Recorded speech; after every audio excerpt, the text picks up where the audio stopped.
ஒரு NEET and பர்ஃபெக்ட்டான chess pleat எப்படி எடுக்கலான்னு பார்க்கலாம். ஃபர்ஸ்ட் உங்களோட செஸ் ப்ளீட்டை டேபிள் மேலே போட்டுக்கோங்க. நல்லா ஒரு ஏ ஷேப்புக்கு நல்லா ஸ்ப்ளிட் பண்ணிட்டு கொஞ்சம் கொஞ்சமாக எல்லா ப்ளீட்ஸுமே ஈக்குவலாக செட் பண்ணிக்கோங்க. செஸ் ப்ளீட்டில் இருக்க முக்கியமான விஷயமே நம்மளோட செஸ்ட்டும் வயிறும் வந்து நம்ம ட்ரேப் பண்ணும் போது மறையணுன்றது தான். ஸோ உங்களோட ட்ரேப்பிங்க்கு அப்புறம் உங்கள் செஸ்ட் வந்துட்டு கரெக்டாக மறையலைன்னா இந்த டெக்னிக்கை ஃபாலோ பண்ணுங்க.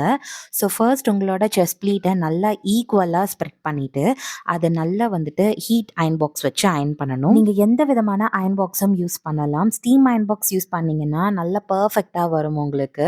ஸோ நார்மல் அயன் பாக்ஸ்லுமே பர்ஃபெக்டாக வரும். பட் ரொம்ப ஹார்டான சாரீஸ் வந்துட்டு அயன் பண்ணும்போது கொஞ்சம் பார்த்து கேர்ஃபுல்லாக பண்ணுங்க. ஹீட் வந்து கரெக்டாக நீங்கள் சில்க் ஆப்ஷனில் வச்சு அயன் பண்ணிங்கன்னா சேஃபாக உங்களுக்கு அயன் ஆகும். இப்போ நம்ம செஸ் ப்ளீட் வந்துட்டு ஒரு பகுதி மட்டும் அயன் பண்ணியாச்சு. இப்போ கொஞ்சமாக டேபிளுக்கு கீழே இழுத்து விட்டுட்டு அதுக்கு மீதி இருக்கிற லைனை வச்சு கைடன் பண்ணிட்டு அது கொஞ்சம் கொஞ்சமாக நம்ம ப்ளீட்ஸ் எடுத்து அயன் பண்ண போகிறோம். ப்ரீ ப்ளீட்டிங்கில் இன்னும் கிளியராக நீங்கள் நிறைய விஷயங்கள் மெஷர்மெண்ட்டோட கற்றுக்கிட்டு சர்வீஸ் பண்ணி ஏர்ன் பண்ணணும்னு நினைக்கிறீங்கன்னா நம்மளோட மாஸ்டர் கிளாஸில் ஜாயின் பண்ணிக்கோங்க. இந்த நம்பருக்கு நீங்கள் வாட்ஸ்அப் பண்ணிங்கன்னா டீட்டெயில்ஸ் உங்களுக்கு சென்ட் பண்ணுவாங்க. அது மட்டும் இல்லாமல் நம்ம கிட்ட சாரீ ப்ரீ ப்ளீட்டிங் சர்வீஸுமே இருக்குது. உங்களோட சாரியை ஃப்ளஃபி ப்ளீட்டட் பர்ஃபெக்டாக பண்ணணும்னா நம்மளோட ஹேங்கர் ஃபோல்டிங் சர்வீஸுமே நீங்கள் எடுத்துக்கலாம். இப்போ என்னோட செஸ் ப்ளீட்டை நான் ப்ராப்பராக ஃபுல்லாக அயன் பண்ணிட்டேன். இது எப்படி இருக்குன்றதை நான் எனக்கு மேலே போட்டு காட்டுறேன் பாருங்கள்.